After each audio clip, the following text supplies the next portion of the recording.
ॐ अज्ञानतिमिरन्धस्य ज्ञानाञ्जनशलाकया चक्षुरुन्मिलितं येन तस्मै श्रीगुरवे नमः। श्रीचैतन्यमनोभीष्टं स्थापितं येन भूतले स्वयं रूप कदा मह्यं ददाति स्वपदान्तिकम्।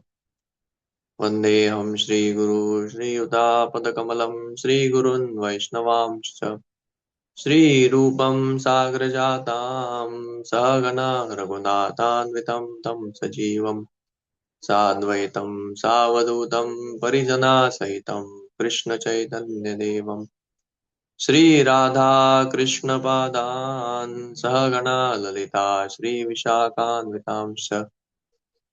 जय श्री कृष्ण चैतन्य प्रभु नित्यानंद श्री अद्वैत गदाधर श्रीवासादि गौरभक्तवृंद। हरे कृष्णा कृष्णा कृष्णा हरे हरे, हरे राम राम राम हरे हरे। नमो विष्णुपादाय कृष्णप्रेष्ठाय भूतले श्रीमते भक्तिवेदांत स्वामी निति नामिने। हरे कृष्णा। तो आप सभी का बहुत बहुत स्वागत है। और आज हम अ, एक बहुत ही इम्पोर्टेंट सब्जेक्ट के ऊपर थोड़ा सा चर्चा करेंगे। तो उसके लिए मैं थोड़ा सा एक स्क्रीन शेयर करना चाहता हूँ। आपको ये दिखेगा।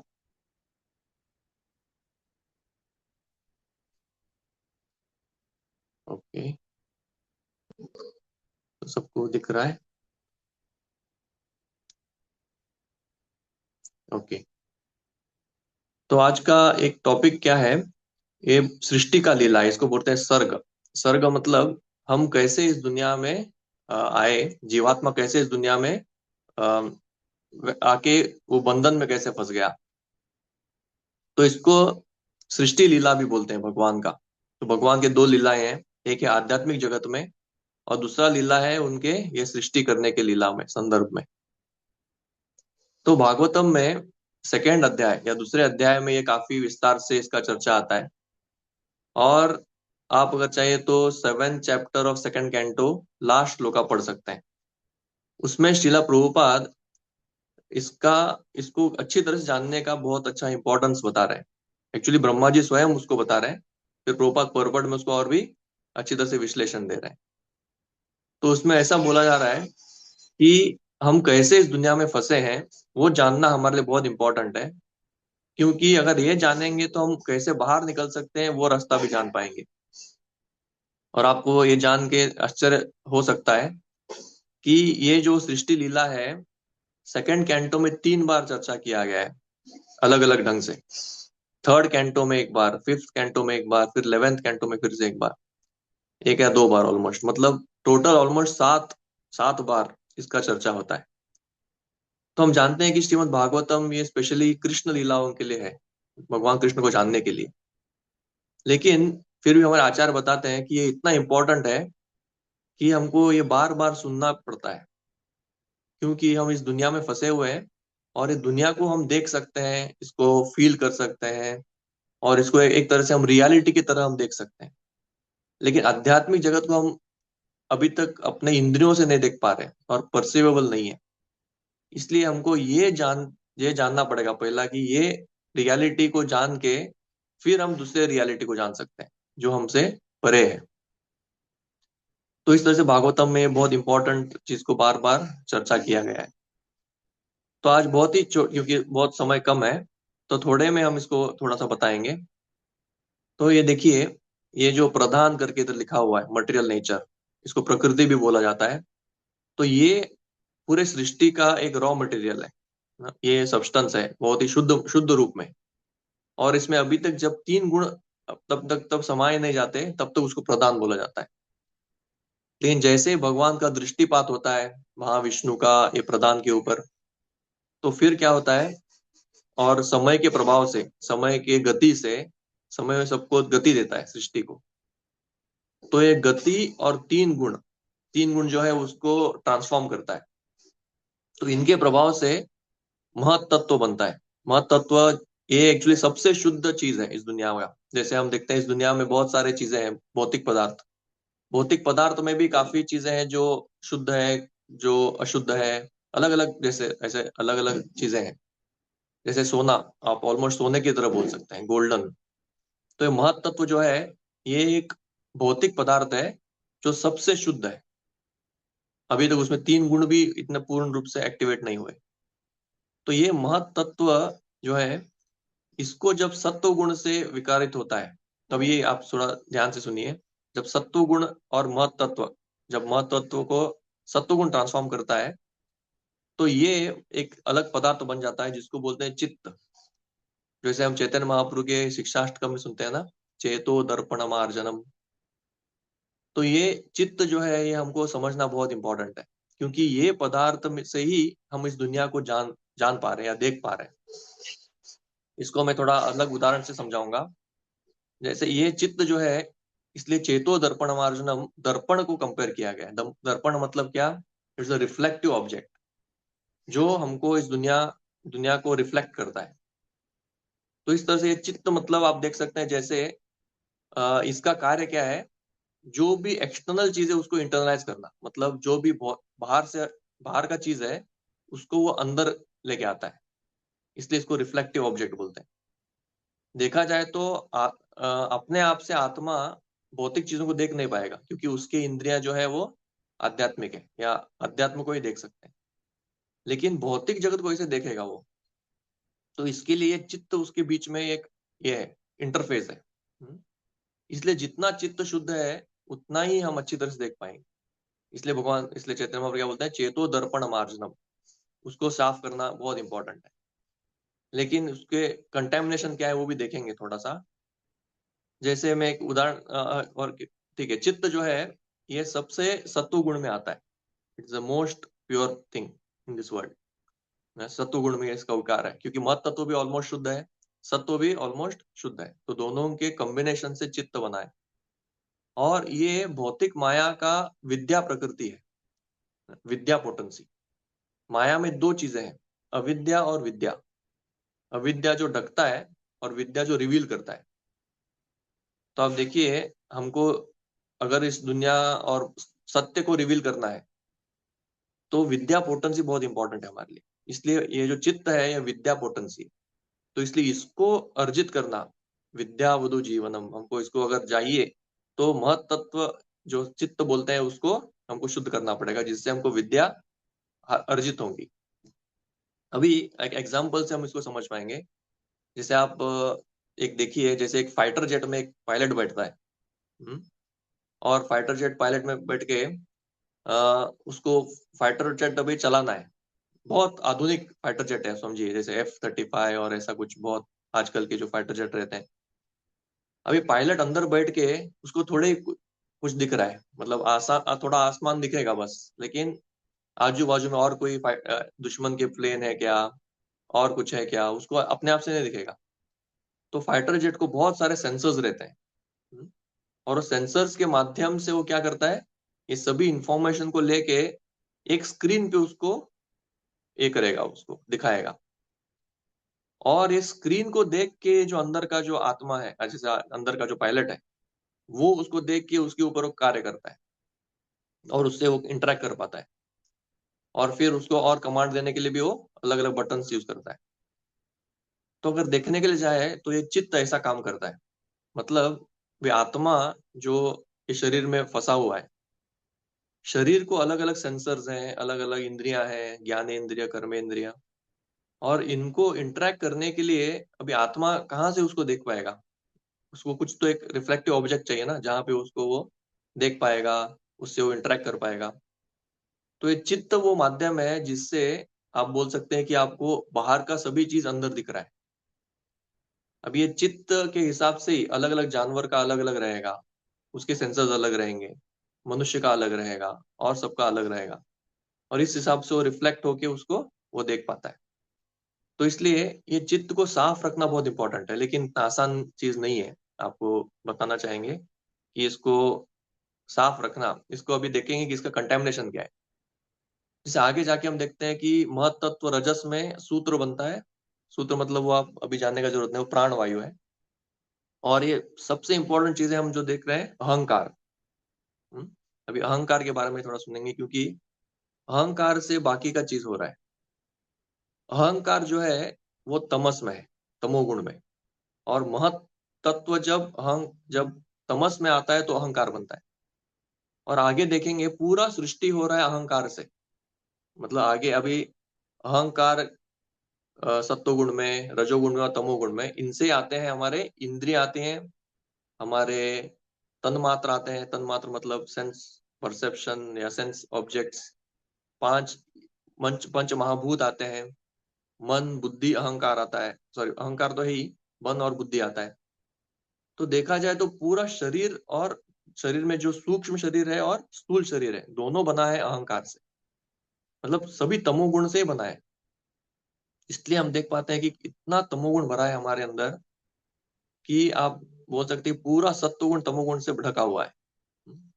इसलिए उसको माया बोलते हैं। माया मीन्स विच हाइड्स एवरीथिंग। और उसमें अहंकार सबका बॉस है। पूरे जो सटल बॉडी का और इंद्रियों का भी बॉस अहंकार है। अहंकार के रूप से ही एक व्यक्ति का आकार बनता है। तो ये अहंकार जो है ये पूरा तामसिक है। और बाकी सब भी जो ये है वो भी तामसिक है। तो अहंकार का बहुत इंपॉर्टेंट रोल क्या है? वो एक्सेप्ट करता है और रिजेक्ट करता है। मतलब अहंकार हमको बताता है कि ये मेरे लिए है क्या नहीं, ये मैं कर सकता हूँ क्या नहीं। ये आपको एक पहचान देता है। अहंकार के बिना हम लोग इस दुनिया में कार्य भी नहीं कर पाएंगे। तो हमारे पहचान के हिसाब से आपको एक एग्जांपल देने के लिए, इस दुनिया का जो भी एक्सटर्नल ऑब्जेक्ट है, सबसे पहले वो अहंकार एक्सेप्ट और रिजेक्ट करेगा। उसके हिसाब से वो अंदर बेचता है वो। फिर वो चित्त के ऊपर रिफ्लेक्ट होगा, फिर मन बुद्धि अहंकार, सॉरी मन और बुद्धि। तो अहंकार है सबका बॉस है। फॉर एग्जाम्पल, अब से कोई व्यक्ति, एक पुरुष व्यक्ति है, मैन, और वो चलते हुए जा रहा है रास्ते पे, और उसको एक ब्यूटी पार्लर दिखता है जो स्त्रियों का ब्यूटी पार्लर है, या उसको एक लेडीज गारमेंट शॉप दिखता है। तो अहंकार उसको नोटिस भी नहीं करेगा। नोटिस कर रहा है, वो आंखें देख रही हैं, सब कुछ देख रहा है, लेकिन अहंकार उसको अंदर जाने नहीं दे रहा है। क्यों? क्योंकि उसको पता है कि this is not related to me. उस तरह से। तो वैसे ही अहंकार सब कुछ ब्लॉक कर देता है, और जो उसके लिए उसके रिलेटेड चीज है उसको आगे भेजता है। फिर बाद में आगे प्रोसेसिंग होता है। तो इस तरह से अहंकार क्या कर रहा है? हमारे अ, इस दुनिया का जो नॉलेज है वो लिमिट कर रहा है, और उसको मैनिपुलेट कर रहा है हमारे हिसाब से। हम्म? तो इसलिए हमको क्या करना है? ये अहंकार ही है जो एक्चुअली हमको ये जो चित्त को क्लीन करने नहीं देता। मेन कंटेमिनेशन अहंकार है। जैसे आप समझो एक ब्लैक बन गया पूरा, समझो ये हमारा आईना, तो अपने आप को हम देख नहीं पाएंगे। उसी तरह से जैसे हम लेक्चर भी सुनते हैं, तो हमारे अहंकार के हिसाब से हम उस लेक्चर को ग्रहण करते हैं। जो दृश्य देखते हैं उसको भी अहंकार के हिसाब से ग्रहण करते हैं। तो हमारे जीवन में अगर हम अहंकार को समझे गए और अहंकार के परे गए, परे जा सकते हैं, मतलब बियॉन्ड अहंकार, फिर हम एक्चुअली आध्यात्मिक ज्ञान को प्राप्त कर सकते हैं। तो जो भी योग पद्धति है, उसमें ये अहंकार बहुत इंपॉर्टेंट कार्य करता है। जैसे एक व्यक्ति लेक्चर सुन रहा है या कुछ भी सुन रहा है, ज्ञान ले रहा है, तो अगर उसको लगेगा कि ये मेरे लिए नहीं है, या मैं नहीं कर सकता इसको, या ये असंभव है, या ये अ, ये सही नहीं बोल रहा है, या ये व्यक्ति स्पीकर जो है वो वो सही आदमी नहीं है, मतलब कुछ भी, अहंकार उधर ही फिल्टर कर देता है उसको। तो हमारा ज्यादातर ज्ञान जो है अंदर क्यों नहीं जा पाता? क्योंकि अहंकार उसको अंदर जाने नहीं देता। हमको लगता है कि नहीं, ये मेरे लिए नहीं है, मैं इतना ही कर सकता हूँ, नहीं मैं ऐसा ही हूँ, मैं जैसे, इसलिए इसलिए एक व्यक्ति को अहंकार, इसलिए कोई भी भगवान का जो सेवा है, जैसे हम डेटी वर्शिप करने जाते हैं, तो अहंकार का शुद्धि मंत्र बोलते हैं। ना हम विप्रो न च नरपति ना पे वैश्यो न शूद्रो। उसके बिना हम भगवान का सेवा कैसे कर पाएंगे? ऑफकोर्स हम सिर्फ मंत्र बोलते हैं ना, हमारा लेकिन अहंकार बना रहता है। लेकिन इसलिए हम भगवान दिखा रहे हैं कि आप ये अहंकार के साथ भगवान का सेवा नहीं कर पाएंगे। उसी तरह से शुद्ध भक्ति का जो ये है, सर्व उपाधि विनिर्मुक्तम तत्परत्वेन निर्मलम। मतलब भक्ति क्या है? जिसमें कोई उपाधि नहीं है, मतलब अहंकार नहीं है।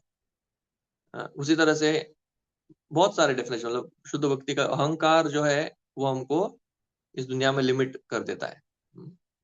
अभी इसको और भी डिटेल में और बहुत बार बहुत चीज बताया जा सकता है। तो हम देखते हैं, एक अनुभव किया जा सकता है कि जैसे शुद्ध भक्त जो है, कभी कभी कोई डिवोटीज को अपॉर्चुनिटी मिला रहेगा महाराज के सामने जाने का। जैसे बहुत सारे डिवोटीज बोलते थे, प्रभुपाद के सामने हम जब जाते थे तो अलग ही लगता था, और ऐसा लगता था कि हम हमारे सभी अनर्थ दिख रहे हैं, इमिडिएटली एक्सपोज हो जाते हैं। और जब शुद्ध भक्त हमारे आंखों में देखते हैं तो हमको बहुत अलग सा एजिटेशन हो जाता है, फील होता है। तो हम उससे भी देख सकते हैं कैसे क्यों हो रहा है ये। क्योंकि उनका हृदय इतना शुद्ध है कि तुरंत रिफ्लेक्ट कर देता है हमारे अहंकार को, हमारे अनर्थों को। उसी तरह से, क्योंकि उनका जो चित्त है वो पूर्ण शुद्ध हो गया है, उसको एक्सपीरियंस कर पाते हैं हम लोग। लेकिन जैसे हम लोग फिर से आ जाते हैं बाहर तो हमको लगता है कि हाँ, नहीं नहीं, अभी अहंकार हम फिर से अपना बना लेते हैं। तो इस तरह से ये जो पूरा ये है सृष्टि बनाया हुआ है, इसमें हमारा चित्त बहुत इंपॉर्टेंट है। और अहंकार जो है वो सेकंड, आप बोल सकते सेकंड नहीं, almost interface between body and the soul. Body को और हमारे शरीर को और हमारे आत्मा को बांध के रखता है।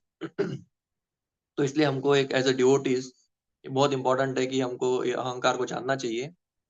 और सभी जो विद्या की ये है, अ, अ, विद्या प्राप्त करने के जो मेथड है, स्पेशली स्पिरिचुअल नॉलेज, वो इसी इससे शुरू होता है कि आप अहंकार को बाजू में रखो। क्योंकि पहले दो श्लोका में जैसे चैतन्य महाप्रभु के शिक्षाष्टकम में चेतोदर्पण मार्जनम, फिर बाद में दूसरा श्लोका, दोनों ही हरिनाम के महत्व को बताते हैं और हरिनाम के ग्लोरीज। लेकिन वो तब तक वो ग्लोरी हमको रिफ्लेक्ट नहीं होगा जब तक हम तृणादपि सुनीचे न तरोरपि सहिष्णुना अमान न मान लेना कीर्तनिया सदा हरि। इधर से एक्चुअली हमारा थोड़ा बहुत शुरू होता है भक्ति करना, मतलब एक्चुअली बहुत बड़ा स्टेप है वो, उधर से शुरू होता है।